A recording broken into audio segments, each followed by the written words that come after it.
Good morning and welcome back. This is my second day live streaming. So, alas, I'm not a virgin anymore. But on the upside, maybe I'll get better at this. Who am I? What's the show? It is, the way I describe my show is as a, let's see, how do I describe my show? Let me read the description of my show.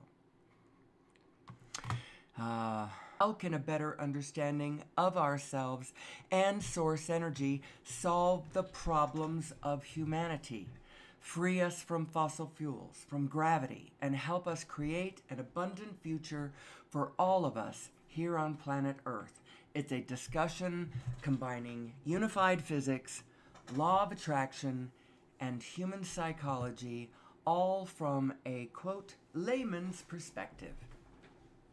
Now that is my mission statement, if you will. That is what this discussion is supposed to be. And it just depends on my ability to make contact with this topic. So who am I? Who am I and what do we know about this? There's a lot that we know. There's other stuff we can piece together. All of us can put this together so that generally we all kind of understand where we came from, what our story is, how our biotechnology works from within and without, how this matrix works, this field of reality that we are embedded in, this quantum field. And how does a better understanding of all of that? Now, I always say free us from fossil fuels, and I've had a little bit of pushback on that one from a troll, it's true, but the fact is you could say we could add a better, stronger, cleaner, more amazing energy source to the human equation. So it sounds like an addition problem, not a subtraction problem. Like it's all about getting rid of that nasty fossil fuel. Well, the fossil fuel, its time is gone. It has brought us to where we are. Bless it, but it's time for it to go. And the people that it keeps in power and the kind of centralized power between us that it implies is a thing we need to get rid of and hand free, clean energy into the hands of every human being on planet Earth that wants it, that needs it, that has an idea of something delightful to use it for. Whether it's to grow an orchard or to run an eatery or a bed and breakfast or a transportation a boat taxi or so many ideas, so many fabulous ideas about how to build a really wonderful, blessed earth. Now I realize that I appear to be talking not in touch with the actual realities on the ground that we have. Oh, that doesn't sound like the world we've got. No, it doesn't, does it? But there's a lot of elements of the world that we've got right now that we love, that we can. So, what is my discussion? Let's start back at the beginning. Who am I? Where did I come from? Well, I think that we are genetically modified at least. Bashar tells us that we actually have some alien genetics in us too. It's not just that we have been genetically modified, although I think that you can pretty clearly see a place in our genetics where it very much looks like we have been genetically modified. So that's interesting. But that's I don't want this discussion to be too clinical. Although it is matter of fact.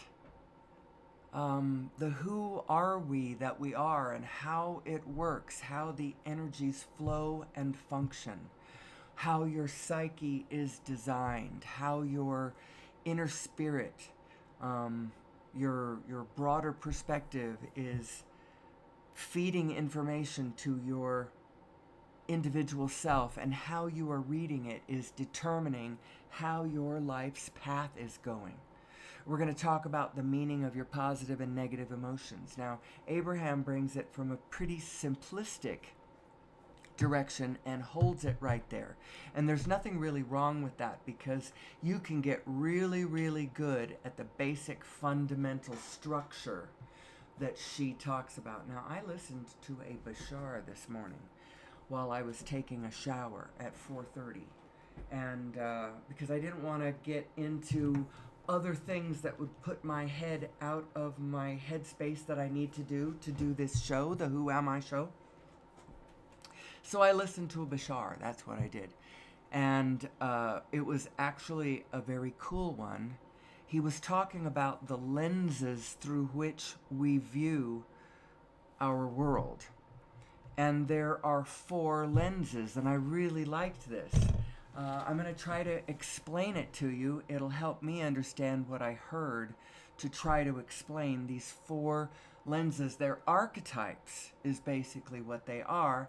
But these 4 lenses, you look through they're the main archetypal lenses, and they are male and female, positive and negative. And you're either looking through one or the other, or the other. Now the positive, no, actually he said the negative first, so we're going to talk about the negative first. The negative father is the critical voice in your head, the one that's telling you all the time that you're not doing well enough. It is the archetype of the critical father. Is that what he called it? Is it the critical father? It's the critic, for sure. It's the critic. It may not be critical father. It's the critic, though. It's the one that it nags you incessantly, that's always nipping at your heels, telling you that. Then the negative female archetype is the seducer, the siren, the whore of Babylon, the deceiver, the whatever, that one. And then the positive of the father, of the positive lens of the male-female. So the positive male is the loving father, and the positive female is the nurturing, loving mother, and that guide the child to help find their balance and find their way in this world. And those are the 4 lenses that you are looking that, and depending on. Anyway, I thought it was interesting. I need to examine that more. I need to listen to it more before I really try to teach it to somebody else. But it was interesting, and I'm going to pass that on to my daughter because she loves stuff like this, archetypes, and there's other words to that effect that she also likes. But anyway. So who am I? And why am I even having this discussion? Is it purely philosophical? Is it purely spinning moon dust? No. No, it is not. Because what I want to get out, the message that I want to get out, and I'm not pushing back against anybody, so nobody in the industry come after me and try to murder me for this. But quite frankly, I would like to get the word out that over unity is possible. Over unity is possible. What is over unity? Over unity devices are devices that put out more energy than they take to run. Now, if you've been conventionally educated, this seems like a falsehood. It seems like a fallacy, like an impossibility. Oh, you can't do that because one of the first laws of physics is that you can't just create energy out of nothing, right? You can't just create energy that wasn't there already. You can't do that. Well, the fact of the matter is that there is nowhere in the universe where there is not already almost unlimited energy there. And we're starting to realize that. We're starting to realize the nature of this divine matrix that we find ourselves swimming in, embedded in, working with, creating ourselves with. We need to understand it better. How does it work? So I say that I claim that over unity is possible. And right here, I would advise you to go watch a movie, and they have a YouTube version of it. It's totally free, called The Lost Century and How to Reclaim It. It's all about a documentary all about the history of over unity devices and extraterrestrial contact too. There's some of that thrown in, and how the keeping one a secret has something to do with the other, because frankly,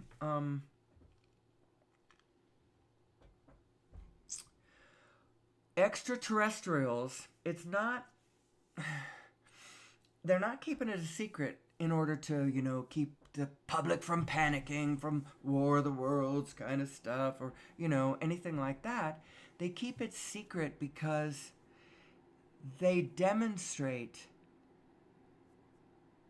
quite clearly some alternate form of energy source and some other understanding of gravity other than what we claim.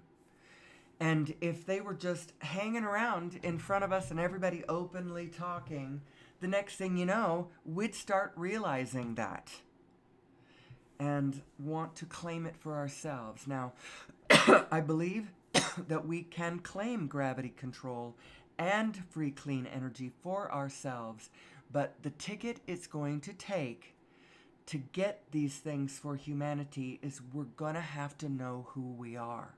We're going to have to understand ourselves as a peaceful, connected aspect of the biofield that needs to play nice with each other and ourselves and the rest of the field. And until we get to that point, we're not safe with free, clean energy absolutely as much as you could possibly use anywhere for anyone, no matter how crazy they are or armed to the teeth. We do need to understand who we are and how this works so that we can have our clean, free energy future, so that we can have our gravity control future where our vehicles come up off the surface of the planet. What I absolutely do not want, there's one of two things I do not want. I don't want the Democrats and the Republicans to come together and approve a $10 trillion or $1 trillion or any kind of really deeply vested 20th century infrastructure program. I don't want them to do that. Redo the airports, rebuild those bridges. Let's put in, electric vehicle charging stations everywhere. I don't want any of that. That's not what I want. I want us to put our energy into the technology of tomorrow, not the technology of today. Right now, it's just the technology of today that they are amplifying, and I want us to find the technology of tomorrow. The second thing I don't want is I don't want a dictator to say, you know what, I'm going to sweep aside all of this petty squabbling amongst the factions, and I'm just going to say, let's do an infrastructure project, and I'm going to give it to that friend and that friend and that friend, and by the way, let's go drill in the Songus wilderness up in Alaska. Let's, double down on all the refineries. Let me stamp an approval on all the new oil pipelines. I don't want that to happen either. So what do we do about this? Well, I don't know what to do about it collectively. I do know where an individual starts individually. And it starts with understanding your own personal psychological equipment. Who am I? Who am I, and who is my negative self? That's a very interesting question. it relates, of course, to the question, who am I? Because my negative self is part of who I am. But how do you explain what your negative self is, what kind of energies the consequence of acting from it are? I've got a lot of things that I talk about myself. Now, a lot of my teachers, they don't talk about some of the things that I talk about. We all have our own spin on it. After all, isn't Eckhart Tolle the only one who actually calls it a pain body? But he's not wrong about it seeming to have a kind of energy of its own. It has a sort of a shadow echo energy of your positive self pulling you in a different direction. It's kind of an interesting thing. We're going to talk about that throughout the days. I don't know how much I'll talk about it today. Today I've been talking about over unity, and I think I should talk about that a little bit more because it's the practical side of how we're going to fix our problems collectively on planet Earth. Now, individually, this understanding can help you with your own individual problems, like, attracting a truly supportive, co-creative partner to, help you with the physical challenges of this amazing physical experience we're having. Maybe you're having problems with that. Well, understanding who you are can help you be a nicer person. But not just nice, being like good, the pleaser. I'm not talking about pleasing kind of nice. I'm talking about in true alignment with yourself and a flowing of compassion and kindness and support and loving energy that comes from that alignment. That's the kind of nicer that I'm talking about. And from that position, you can attract truly amazing, wonderful relationships of all sorts. Relationships of all the sorts that you need. People to help you teach your children. People to help you grow your garden. People to help you take your produce to market. People to help you find the right vacation. Everything that you need and want. If you get clear so that you really know this is what I want, and I'm feeling very strong impulses in this physical direction, and as a matter of fact, you can't even hold me back anymore because I'm going there. It just feels so right. That's kind of where we're headed on this. So, how do I think that over unity is going to save us? Well, and gravity control. It's kind of both of them. Us understanding source energy and gravity control. How is this going to save us? Well, let's look at the big problems that we have on planet Earth. What are they? And what is the source of the conflict everywhere? What is the problem? At the source of these problems that I'm going to list?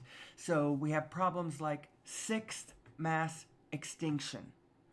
Now that's 3 words that say a monumental global horror going on around planet Earth. Ecological disasters and tragedies everywhere involving beings that are non-human, some human beings and non-human beings, ecologic disaster, sixth mass extinction, cutting the threads of diversity on this planet. It's horrible, horrible. That's one. Global warming, which is actually more like global climate change, but horribly exacerbated by human behavior on the one hand, and also exacerbated by our inflexibility to be able to deal with it. So instead of just being ourselves, honestly seeing for the truth what the problem is, and then moving into, easy adjustment, we sit rigidly in the behaviors that we always do, the methods of manufacturing and the methods of all the all the things that we do. We just keep by rote doing the same thing even though it's not working. Well, we've got some ideas about how to fix all of this. Actually, I haven't finished the list. There's war. We keep fighting wars, and wars are not good things. Um, uh, Desertification, the growing deserts. That's a phenomenon caused by people who don't have access to any outside source of energy at all, be it, solar or wind or fossil fuel or anything. And in order to be able to cook their food, because they can't just eat raw antelope and, whatever all the time, in order to cook their food, they have to find biological material, and they might live in a very dry and an arid area where things have a hard time growing in the first place. And they're cutting down what little grows in order to cook their food. They don't really have any other choice, and the desert grows. Well, we could fix that too, because let's see what else. Well, I'll get into that in a second. You'll see how all of these things will be fixed from this one position, this one understanding. Who am I, and how does source energy work? And what is over unity? And what is the true source of gravity? When we get to the bottom of all of those, we're going to be amazed. Now, I haven't looked at the chat, so if you are chatting, I don't even know if anybody's listening. Perhaps nobody is listening. They probably are not listening. I don't even know if I'm really streaming. Do that. Okay, I see. Where am I? Where am I? There's my live stream. Welcome to live chat. Do I have any listeners? I do not have any views. Well, that's all right. It happens to be Saturday morning, which is... Oh, wait a minute. Please use a keyframe frequency of 4 seconds or less. Current keyframes are not... Average view 22.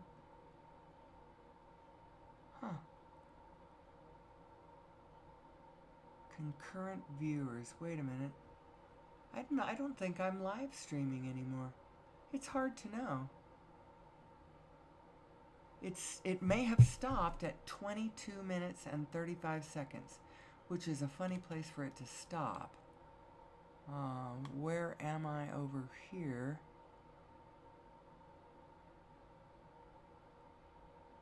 I am 23 minutes and so that, oh, well, that's weird. So that means it would have just done it. Well, interesting. I don't know. Okay. Well, at the very least, I don't know if my live stream might have stopped, which is unfortunate, But maybe it didn't. No, I think it did, because I can see that it is not ticking down anymore. So forgive me for being distracted, because I am still recording, and I will post this to my YouTube video channel. And so if you are a fan of the show, and I've been doing a good job here talking about stuff, then... Dang it, I thought I was live. I was live. I was live for 23 minutes. And then something stopped me, and I don't know what it was. Dang it, dingity dang, this stinking technology. Actually, I wonder. Hold on a second. I'm going to pause this. I can do that. I'm still streaming, but I've paused on my recording. Now let me go over here, and let me end the stream. Your stream will stop immediately, and you will no longer be live. Well, it kind of seems like I'm already that way. I don't know. Not yet. No. Oh, no, I'm live. Yay! Okay. I don't think anybody's listening, though, so that's all right. I do have an error thing on this, but I can see my thing ticking down live. Okay, never mind. Who am I? So let's get back to the topic at hand. And my discussion about why I think it is not just philosophical are issues that we're dealing with. Now, I was going through a list of all of the problems that we have on planet Earth and why I think that knowing who we are and knowing how source energy works is literally the direct course to fixing all of these problems that we've got. Problems interrelating with one another, problems with people within our society acting badly on both sides of the political spectrum, by the way. I got people in my party I'm deeply ashamed of. I've got people in your party I'm deeply ashamed of. I've got people in my country I'm ashamed of. I've got people in the world I'm ashamed of. Bad actors everywhere. And the answer to all of that is not judgment, but understanding. Understanding who are we and how does this work? And not just philosophically. Because when we understand how it works, we can inject a whole new energy into the whole situation. All of humanity can have power at their hands.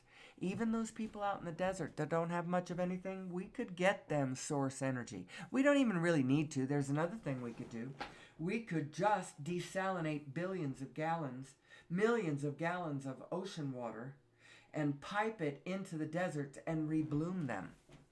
And in the meantime, we'll run across people and we'll say, hey, how would you like to be hooked up with this energy source so that you quit, taking us back 2 steps every time we try to grow something here in the desert? Or whatever. There are so many magnificent solutions to every one of our problems that if we would but focus upon our solutions, man, we would have no problems.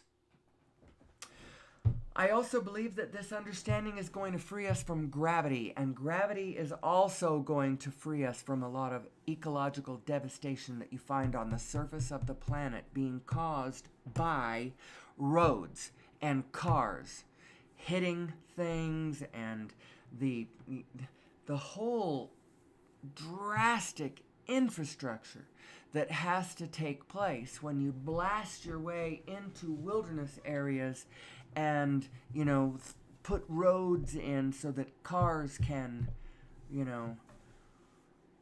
we wouldn't have to do this if we had an understanding of gravity control. Our vehicles would be a little different. We would at least be using hovercraft, if not out and out, full-fledged gravity non-obstructed vehicles, you might say. And so we wouldn't have to slather the earth in asphalt and concrete and parking lots. We could tether our vehicles above the ground. We don't need to have parking lots. You could tie them in the trees, perhaps. There could be big tethering, posts above the planet. You tether your vehicle up there in the marina above you, and then take the elevator down to the planet, and then at the planet's surface you use things like golf carts and horses and buggies and horses even. It could be so fun. We could have so much fun on this planet. We are abiding in an abundance creating machine of phenomenal proportions, and the only limit on it is our imagination, our ability to see the possibilities if we'd quit fighting with one another and start working together. Work this paradigm as though it was win, win, win, win, and that's what it will reflect back to you. If you play it like a win-lose, that's what you're gonna get back. A bunch of winners and a bunch of losers. And that's the biggest problem, I think, with the Trump administration, because he sees the world. He himself sees the world as a win-lose game. Zero sum, finite pie, king at the top, winners and losers. And we're going to be the winners and you're all going to be the losers. And you know what? He's going to create a lot of winners and a lot of losers. And in the end, it might only be losers, because I don't think that we can survive on planet Earth as the human species for very long playing it that way. Hitler drove us into the ditch hard last century, playing that paradigm out to the very last breath. Oh my Lord, brought the earth to, it was horrifying in the human experience what happened 100 years ago. And I'm telling you, I do not intend on riding a planet Earth that's going there again. Not gonna do it, not gonna do it. I want to live on the version of planet Earth that recognizes, oh, we've been there, we've done that. We do not have to do that again, because our intelligence factor, we now know that gave us a whole lot of information about who we are, and not in a, don't read it bad. Don't say, oh yes, it taught us we were monsters. No, that's not how you take it. You go, no, first of all, I know we aren't monsters, but something played out there that was just really dark and horrible that I don't think 99% of everybody involved in that didn't expect or want what actually played out. What they were intending, the future they thought they were moving towards, was not that one. It was something else that looked way more Edelweiss and, Austrian Alps and Lederhosen and, Mama's strudel and Papa's lager and such. And that's not what they got. They got, horrifying piles of starved, dead people and a whole world villainizing them, and shame and guilt and blame and horror beyond imagination is what we got from all of that. So that paradigm, that win-lose, gotta be in conflict, in competition, zero-sum game philosophy does not lead to the best outcome. The best outcome is going to be when we play it like a win-win paradigm, like the win-win paradigm it can be. Like the win-win that the whole universe actually is, no matter what the condition playing out on the ground is. So if you play it like that, then that's what you get back. And the benefit of playing a win-win-win-win-win-win paradigm, playing it as though that's what it is, the benefit is that your calculations are going to pull in lots and lots of cooperative components that they themselves are going to be winning because of your scheme. And so you'll have a wealth of beings ready to work with you. Now that also is, I think, part of what part of what's happening with the Trump organization is this whole organization is an organization of win-win within the organization. So it's win-lose outside of the organization. The organization wins and everybody else outside of it loses. But within the organization, it's a very large organization of win within it. Do you understand what I mean? Lots of favors, lots of goodies. You pass it out to your oligarchs, your aristocrats, the barons and the whatever that help you keep your power over the serfs or the structure of the way society flows. Now, how do we get away from being ruled by something like that? Well, understand who you are. Understand that who you actually are is this divine creature who has way more power than your individual physical dust in the wind aspect would appear to have. You actually have an aspect of yourself that is in touch with all things.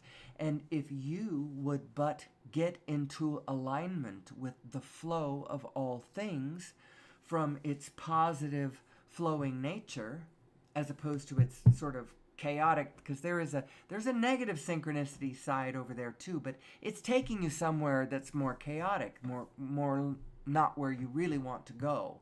Or should I say, not where I want to go. That's not the lesson I want to. I want to go play with the version of Earth that I can envision as possible, with over unity devices in play, free clean energy in the hands of all human beings. Now all of a sudden you've got this influx of energy into the system, beyond anything we have experienced thus far. It will take us farther than even fossil fuel has taken us, but it will take us there clean and free. Free because it's everywhere. Clean because you just plug into source energy itself. Now there's a number, I've been saying this every day, so if you're listening to the show every day and you keep hearing this every day and you're tired of it, I'm sorry. But there's a number of ways that people have achieved over unity, putting out more energy than it takes, putting out more fuel units, or I don't even know how you would say this, because so one guy had a device that tuned to the magnetic frequencies of the planet Earth itself. And, you know, in order to get it working, you had all these dials and stuff. You had to tune it in. And as soon as you got it into alignment, into tune with the frequencies of the planet, it started churning out voltage that you could plug into, you know.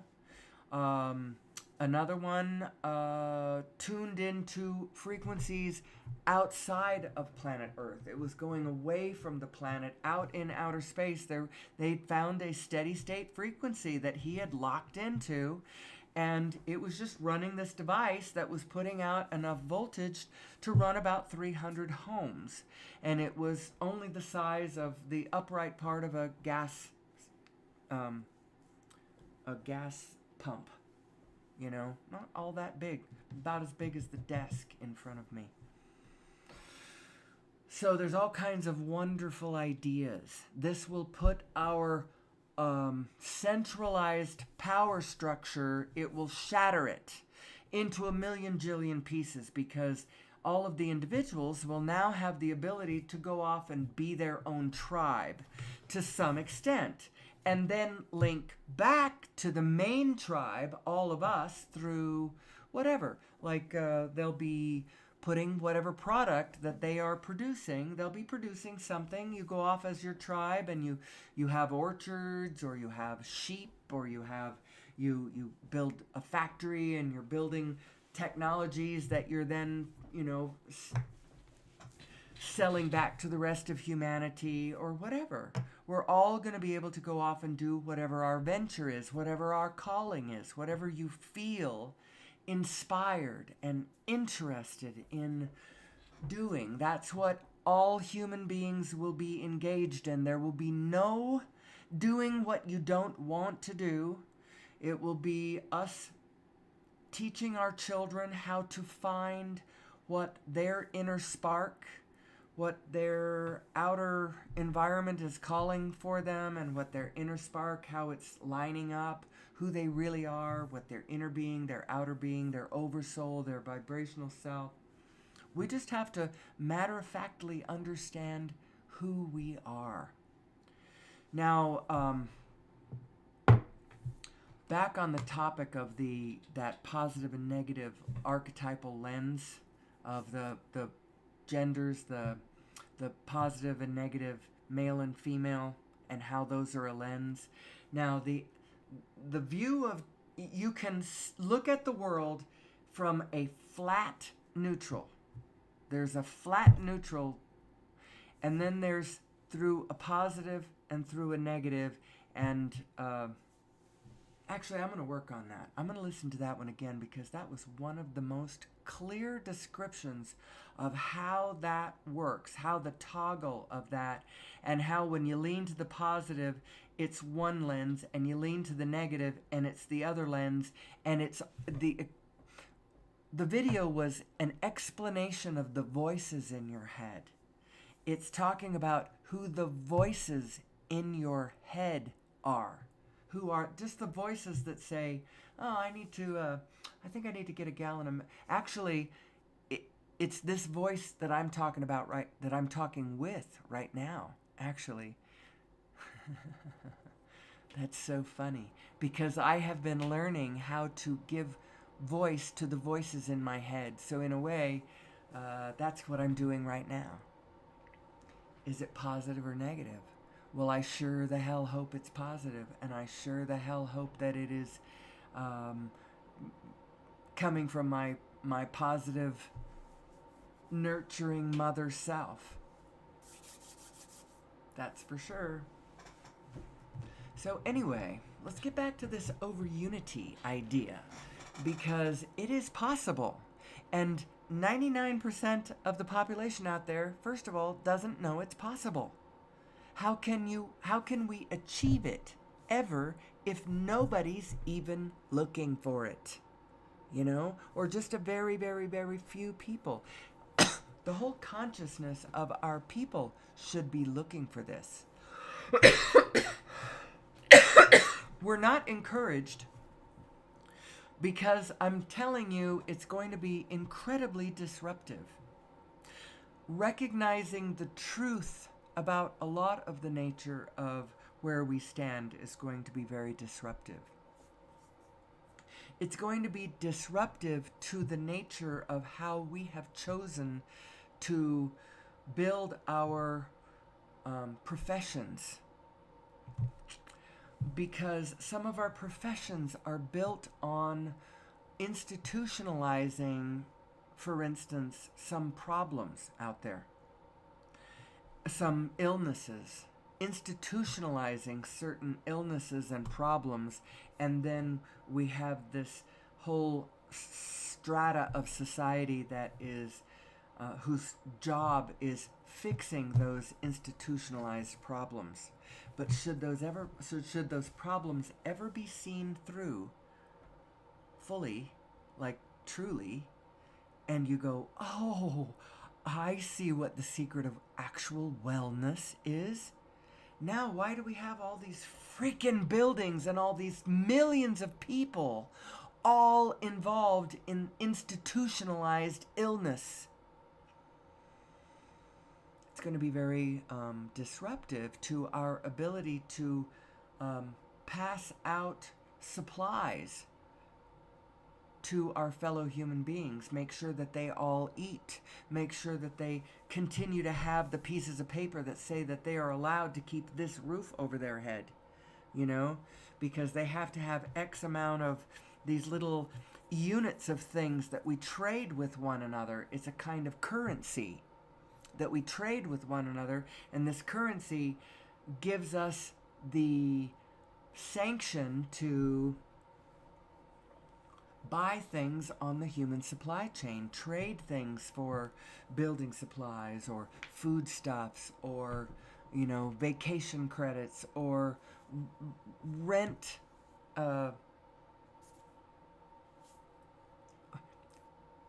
We'll just call it rent credits. I don't know what to call the ability to pay for the rent over your head, all caused by this thing we call money.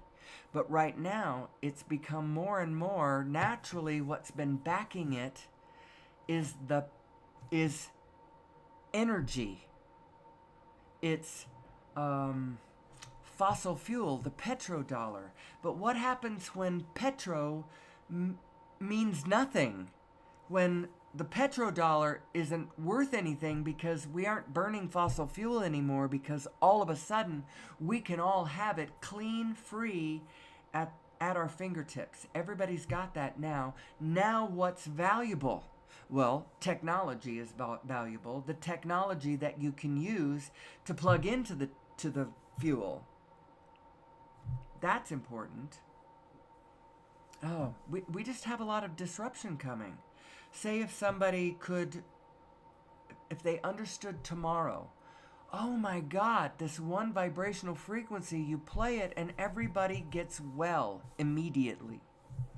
Now what do you do with all the doctors? Well, the trauma surgeons will still have a lot to do, because we're going to be banging our bodies up in the theme parks and the ski runs and the mountain climbers and all that, we're gonna need barometric chambers, and there's all kinds of stuff that we're gonna still need health wise because of all the play we're gonna be doing and all of the potential. Let me see if there's anybody who has watched this morning. I realize it's very early. Why start a live stream at 5:30 in the morning? Well, there is such a thing as Europe, and it is afternoon there. At some point, I might reach the world because we do connect. We are an internet. Let's see. Oop. Average view duration. This is interesting. I don't have any idea what this means. I don't think I have any views. No views. But I am public. Very interesting. And I appear to be 46 minutes in. Is that the same as on my 46 minutes in? Yep. All right, well, hold on just 1 second.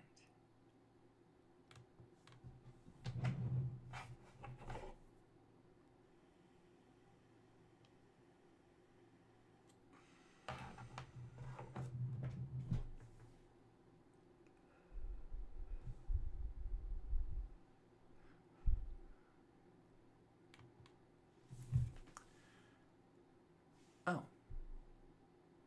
I thought I paused, but I didn't pause, and now I've paused and I don't want to pause. Okay, here I am back. So, let's regroup here. I do think I need to figure out how to actually label my live stream, because I don't think I'm doing it right. I need my daughter to come over and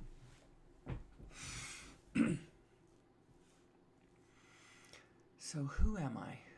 We're talking about over Unity devices today, and I think I'm going to keep talking about over Unity devices because even though there's nobody live in the chat, I don't think anybody's watching.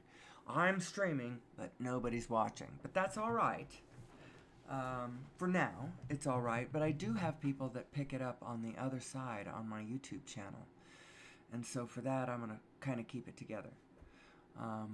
I think I'll end at an hour too. So I'm at 48 minutes right now. We're talking over Unity.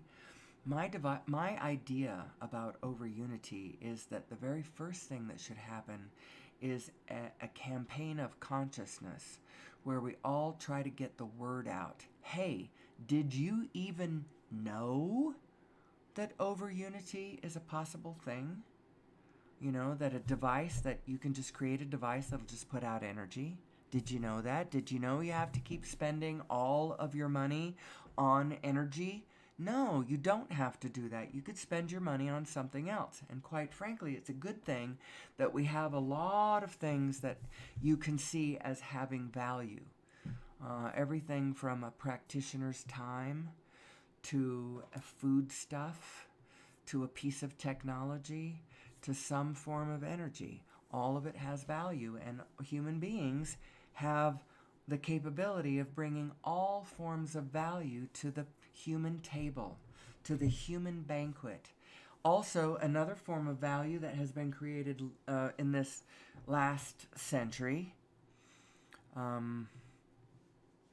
as in within the last, say, 120 years, and that is media.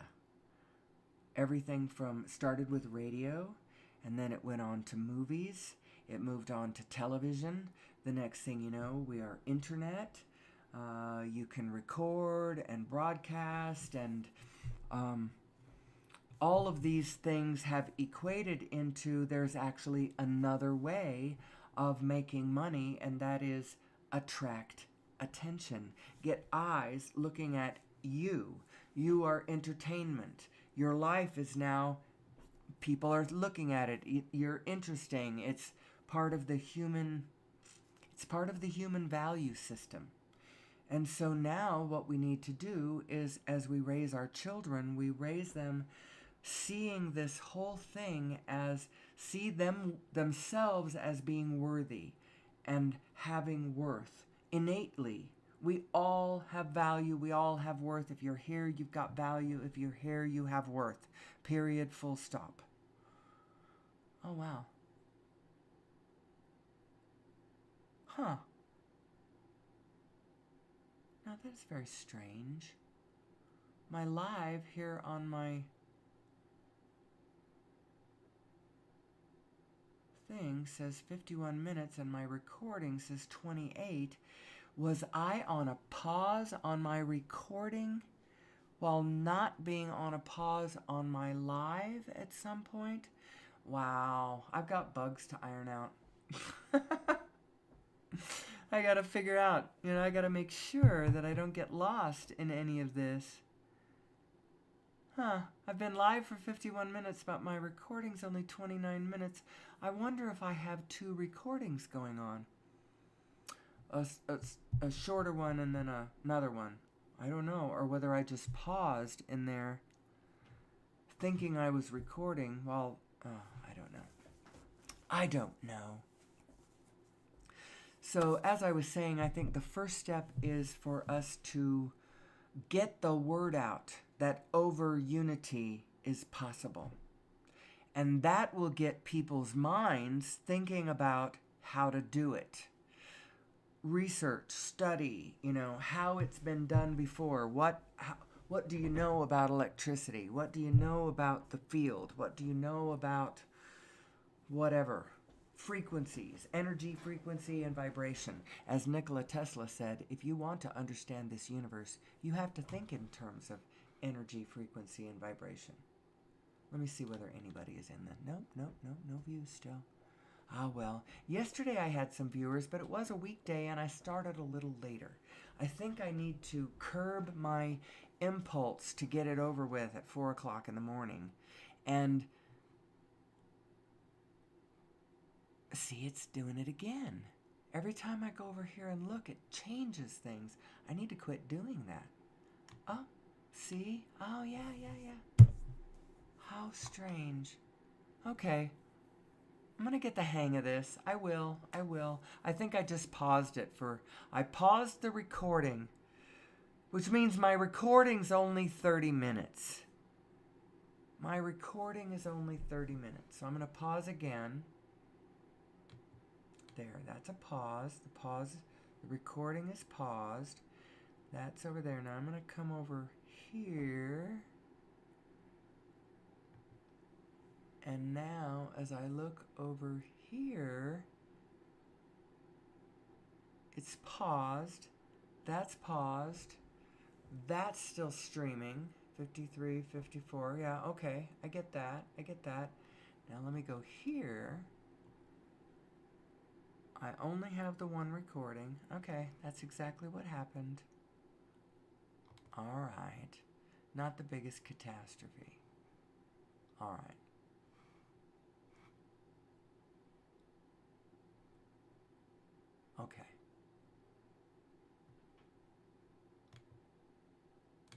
Okay. All right, so what's happened is my streaming, I paused the recording and kept on with the streaming, but nobody's listened to the streaming. So the interesting part is, I wonder what part of my recording I missed. Because I got going on some pretty good stuff there. And who knows? My whole show is just talking about who am I? And I find that as you ask this question through the day, as it refers to all kinds of different topics and all kinds of different questions and challenges and projects and things, it's a really relevant question. Who am I? How do I really function? How do I get the very, very best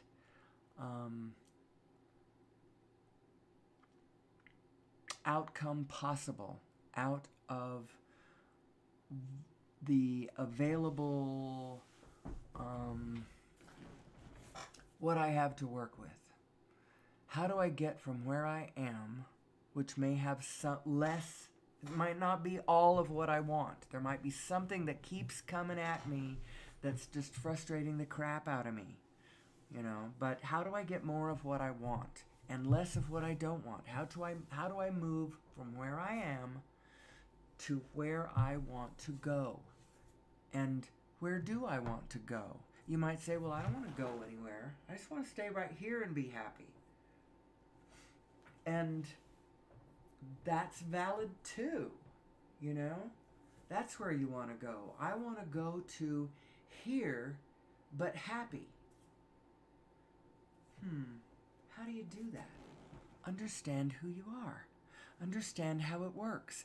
Understand that when you look at the world from a negative lens and interpret its shape as some sort of negative thing that produces stuff that you don't like, that you're going to get stuff that you don't like. You got to understand the equipment. You got to understand how to drive the vehicle. And what is this vehicle of which I speak? Well, I call it all kinds of things. I call it a starship. It's your starship that you are navigating through you are navigating yourself through the experience of this universe. And what you have total control over is your own spin. Who you are, how you identify, at least vibrationally, you have control over it. Physically, conditionally, you don't have control over it. Keep control of the vibrational reins and let the physics out there take care of themselves. Let the physical of it play out for itself. Don't micromanage the physical. Allow the grid to fill itself out. You pay attention to the vibrational aspect of driving your own vehicle. Pay attention to which state of being are you in. Which lens are you looking at the world through? The negative or the positive? If you are looking through the negative lens, you are getting a bad read. Now, I might even object to my judging it that way, but you know what? Part of me absolutely judges it that way. Do not look through your negative lens. You're going to get a bad reading. You're going to end up in a swamp instead of in the magical land of Lothlorien or whatever. You're going to end up somewhere where you don't want to be. And maybe back before you came to this planet, before you were birthed into this earth, maybe you had an agreement that, hey, I want to take it all the way to the swamp. Because, man, I just want to experience how powerful I am and I can make it out of the swamp. That's what I want to experience. Maybe you made an agreement. But you know what? I don't feel like I did. I feel like what I made an agreement to do was to see it coming farther, way farther out ahead of it. I determined to get way farther out ahead of the storm this time and instead turn it to magic. Turn it to a magical understanding that can spin things into coherence around me, as opposed to living it all the way to the dark Holocaust. It may be that I lived it last century all the way to the dark Holocaust, and so I don't need to do that one again. I completely understand that one, and I see you, Hitler. I see you. I see what you did. And I see what you showed us about who we are. And we all hated you for it. But you know what? On the other side of this, we all shook hands and agreed to this. That's the way Sue Morter would look at it. Dr. Sue Morter, she's got this, one of her ideas, she calls it the bus stop agreement. You know, maybe your determination was to experience a powerful, powerful experience of forgiveness and understanding and overwhelming, you know, bring you to your knees comprehension of human frailty, human magnificence, and all of that. And what would it take to get you to an experience like that? Well, you gotta have something stirring up the negative storm over there. You gotta have somebody at the top of. If we are to understand Wetiko disease, if we are to understand authoritarian psychosis, as Carl Jung would have called this same phenomenon, this condition of locking into head disconnected from the heart thinking. That's what Wetiko disease is. That's what authoritarian psychosis is. That's what that's what the Hitler phenomenon, the Nazi thing, but it's a condition that all human beings have some form of potential to experience.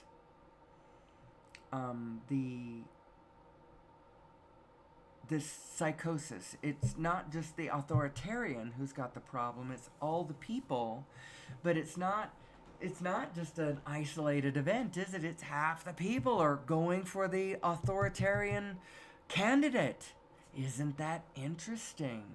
You know, there's quite a bit of momentum over there on that negative side going on. But we need to understand this. We need to understand this and ourselves. Don't judge it. Don't dissociate from it. Own it. Understand it. Heal it. Heal it in your neighbor, in your brother, in yourself. Know that it is a condition that at any given time, human beings, like at any given moment, you can fall back into it. It's your negative self, this Wetiko disease. But, you know, it can get to be a really serious condition where you're locked in over on that side, forever dissociated from your own heart, locked into this win-lose paradigm, having the universe echoing back, reinforcing, supporting you, if you will, in whatever it is that you have chosen to believe. It is supporting you. It is reflecting back to you the truth of all that you believe. But what you don't understand, what you think is, I'm onto something. I'm onto something because I see reflections of this everywhere. The fact is you're going to see reflections of it everywhere, no matter which lens you're using. And so the question is, what reflections do you want to see come back? Do you want to see echoes back of all the rightness, of all the evil that you are witnessing and realizing and identifying with and noticing? Do you want to see that come reflected back to you? Or do you want to see reflected back to you the magic of this magnificent existence that we are privileged to be a part of in this moment in time, where this kind of freedom and power, like my power to be able to get on my own personal damn radio station, basically. I can figure out how to connect to the world too. I haven't quite figured it out. I'm just figuring out how to A, speak the message, and B, find the radio station. Where's the on switch? That's about where I am right now. Where's the on switch? But I'll get there. At some point it will be, how do I get, now I can speak. Now I know what I'm saying. Now I know where my radio station is. Now I know where the on switch is. Now I know how to identify it so that other people can tag into it. Other people who are also interested in this same question. This same question of making it to a peaceful, beautiful, abundant, joyful future of sustainability for humanity. That's what my goal is. Joyful sustainability for the species of mankind on planet Earth. Not just some sort of gasping, horrific, we don't deserve to be here in our dystopian, post-apocalyptical, whatever.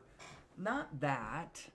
I'm talking about finding who we really are, who we joyfully and beautifully are.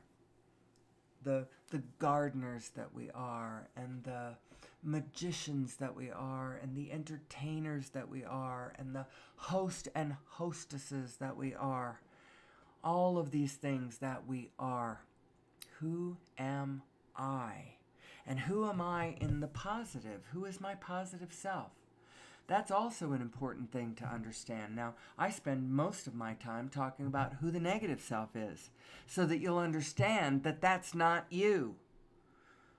So that you'll understand who it really is. That the voice in your head starts out as the neutral observer, the one who's just taking note. Ah, this. Ah, that. Look at that. Here I am. I need a drink of water. Where are my shoes? That kind of thing. You got the neutral observer there at the center. And then you have two lenses, a positive lens and a negative lens. And those positive and negative lenses will take you off on momentum. Oh my gosh, I can see this so clearly. I want to talk to my daughter this morning. She wanted to talk to me last night, but I think that I needed to see this so that I can show her her own interior configuration so that she can use that in order to understand how to navigate her equipment. We all need to understand how to navigate our equipment. And one of my first rules of thumb is when you're in your negative state, sit on your hands. Do not act. Don't act. Don't speak if you can help it. Don't speak. Don't speak it. See no evil, hear no evil, speak no evil. Just sit with it until you find yourself.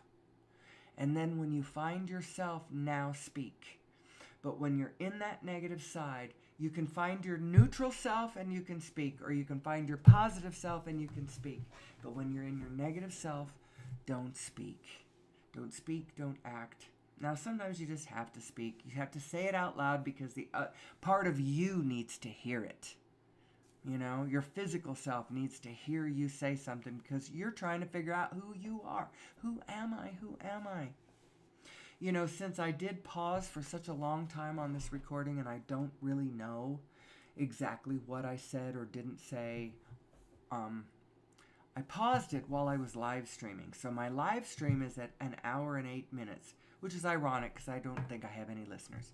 And then my recording is 45 minutes.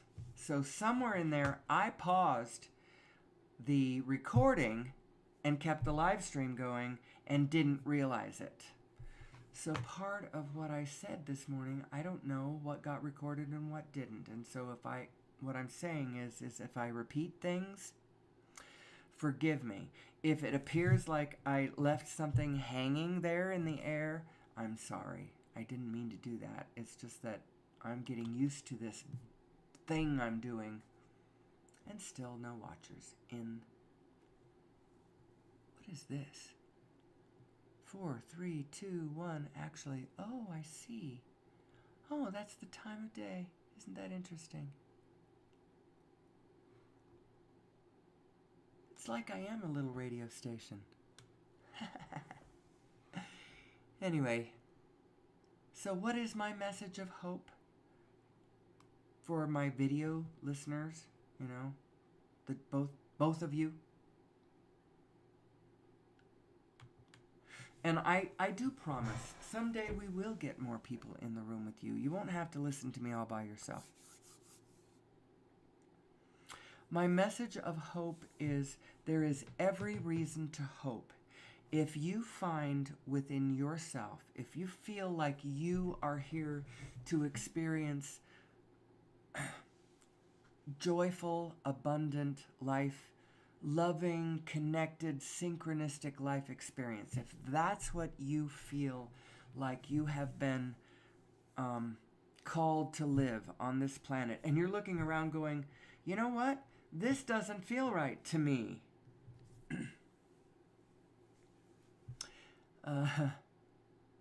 Know that there is hope for us. There is hope for this planet to bring it to the light of abundance, the light of clarity, the light of freedom, the light of joy and fun and relationship, and us interacting with one another with our hearts and our heads connected. Because that's what it's going to take. The heart and head disconnected condition is called many, many things. And it's actually the only thing that is ever wrong with a human being. Now, that chronic head-heart disconnect, that's like a pathology. It's like the only pathology. And if we would treat it that way, that's the only pathology, that's the only sin, that's the only evil.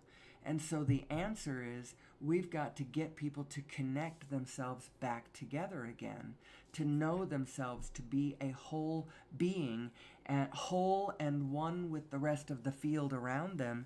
You do that, and all of a sudden they don't act criminally anymore. They don't act crazy anymore. They don't act antisocial.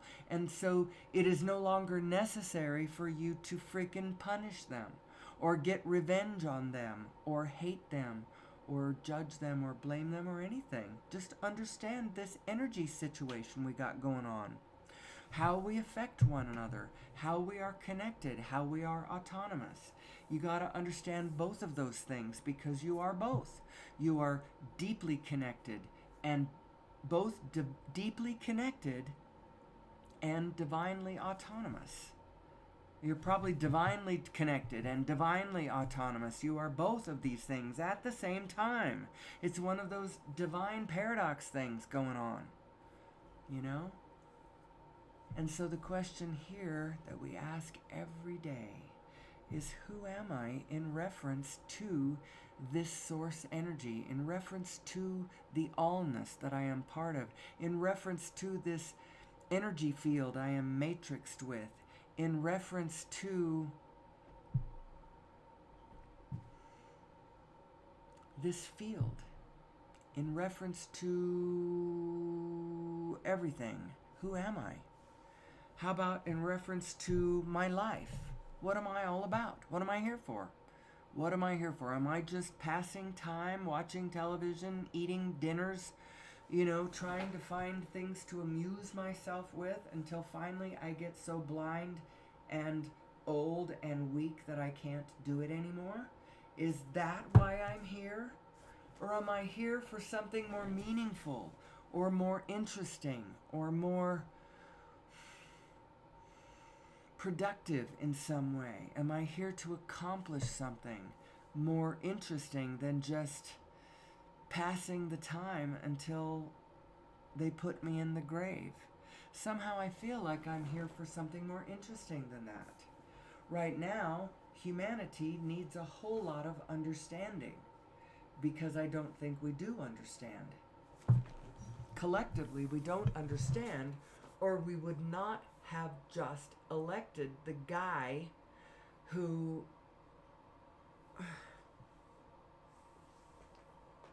blames everybody, the one who claims he's going to fix it. Because it doesn't work that way. If it works that way, that'd be great, and he'd fix it and it'd all be good. But it doesn't work that way. And so he really got elected to teach us how it works. And then once we understand how it works, then we can just go work it. We don't have to be having this harsh lesson all the time in who we are. These wars, this climate issue, all of the problems that we have with one another, with our families, with our neighbors. I mean, I don't have any specific problems with my neighbors, but metaphorical neighbors, the people who live, in the next town are your neighbors. The criminals who live in the next state are your neighbors, you know.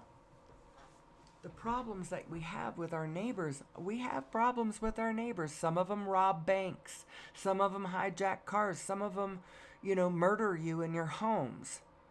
Some of them have nothing, and so they want to steal all of your stuff. And the only thing keeping them from doing it is law enforcement. But the only reason that all of that has to be in place is because we don't know who we are. Because if we did know who we are, we would have set our system up different in the first place, so that guy who's robbing the banks actually instead understood who he really was and how to harmoniously be one with the field around him. And now he is an artist or a great chef or something instead of being a bank robber. But he was raised by drug addict parents who themselves did not know who they were. His father beat him. His mother coddled him. They both taught him some wacky, superstitious nonsense when it came to religion or, the who am I and how does my soul work? What's sin and what's the formula for being successful in this life? They may have taught him one thing, but he could see it was gibberish, so he's off on his own, joined a gang. Do you see what I mean? There's no evil people. There is just misunderstanding about who we are and how this works and how incredibly fragile is a human psyche, especially at a young age. And what we have to do to compensate when we have damaged young psyches. But actually, all of that goes to helping us collectively understand who we are, how this works, where we're going, how to be successful, all of that. So pardon me for 1 second. I'm going to just go over and look. It appears that I am still streaming and that there is still nobody watching. I might have nobody watching because I have this error. Please use keyframe frequency of 4 seconds or less. So I have no idea what that's saying, but I'm going to take a picture of it before I close any of this out so that my daughter can see what I am looking at.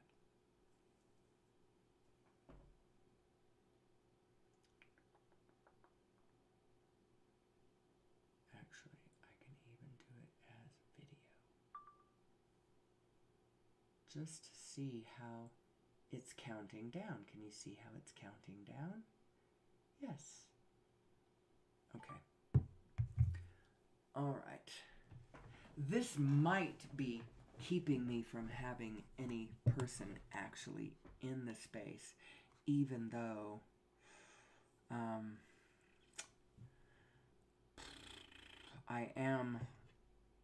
it appears that I am live streaming. I don't know if I'm actually visible from the other side of this. I will iron all of these things out, and it will be marvelous and wonderful. So let me get back to my studio so that if I'm going to jabber to myself, I can at least pause it. All right, here I am. I am back in the studio from my wanderings. What do I want to talk about? Earlier, and I don't know how much of it I cut off, I went off on over unity. And I went off on the problems that mankind faces and the solutions, what the solutions to our problems might be. I don't know how much of that was caught on the video. And then I went off on in another direction with the archetypes and the heart-brain coherence and the Wetiko disease and the nature of the inner being, your vibrational self, your We've got to understand this. If we want to make it to the 22nd century in any kind of an abundant, playful, joyful, free kind of way, we've got to know who we are. I'm coming up on an hour, and today I'm going to end it at an hour because, frankly, I've been talking for an hour and 20 minutes. And since I did sort of chop myself up, my flow is not as good as I could have been, and so I didn't flow from one topic to the other, to the other, to the other. I suppose I could bring up, the Planck field and understanding this Planck field, specifically these vacuum fluctuations, these quantum oscillators, and how they are either, they're just sort of randomly jiggling with one another, or they go into spin, individual spin, and then they start pulling in the coherence of the quanta around them into the same spin, so that it looks like a smooth flowing spin. That's what all of reality is made of. It's either roiling or it's spinning. One of the two things. So if it looks like matter, at the center of anything that looks like matter is a proton. And a proton is a vortex of Planck's spinning. And it's really interesting because the Planck field of every proton, every Planck in the Planck field is reflecting a proton somewhere out in the universe. So the Planck field of every proton is reflecting the information of all the other protons in all of the rest of the universe. That's mathematically what the scalar relationship between the Plancks in a proton and all the protons in all of the universe. And then there's all these Plancks that the whole universe is made up of, and they're either roiling without spinning, and we call that space, or they are spinning, and we call that matter. But the whole field together is spinning together. And then all of the different points are spinning individually, and some of those individual spins are collective with other spins. So you've got a spin. Your spin is a collection of many, many, many, many, many, many other spins. You can join your spin to other bigger spins, but your personal spin, you have absolute control over your personal spin. That's the one thing you have control over in all of the universe. You don't actually have control over other people, not unless they give it to you. But through the spin of this, maybe they've given it to you because you're holding the negative thing, and they have joined you in resonance with this negative idea that you've got. Interesting. Who am I, and how the heck does this all work? We're going to talk about it more tomorrow, and the next day, and the next day. We're going to be in the habit of live streaming it every day, so be ready for some technical difficulties from time to time, some technical challenges. We will get better and better as the days go by, as the years go by. I promise you, this broadcast station is up and on the air for better or for worse, for good. For good. And I mean that in more ways than one. We're on the air for good. Keep your ears tuned to the future. I did not mean to do that. I was trying to just get control of my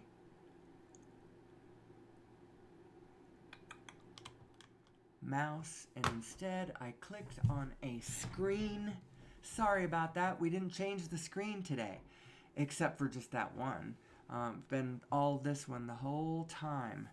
The good thing about that is when I can do my presentation without visual aids, without slides in back of me, then I can do my speech anywhere, for whatever that's worth. Anyway, it's been great being with you today. I've been with you, even if you haven't been with me. I love you. I look forward to seeing you again tomorrow, to speaking to you, to sharing my inner being with your inner being. I'm really looking forward to all of that. And so I will be back tomorrow. And until then, as always, may that source be with you, ever, ever with you.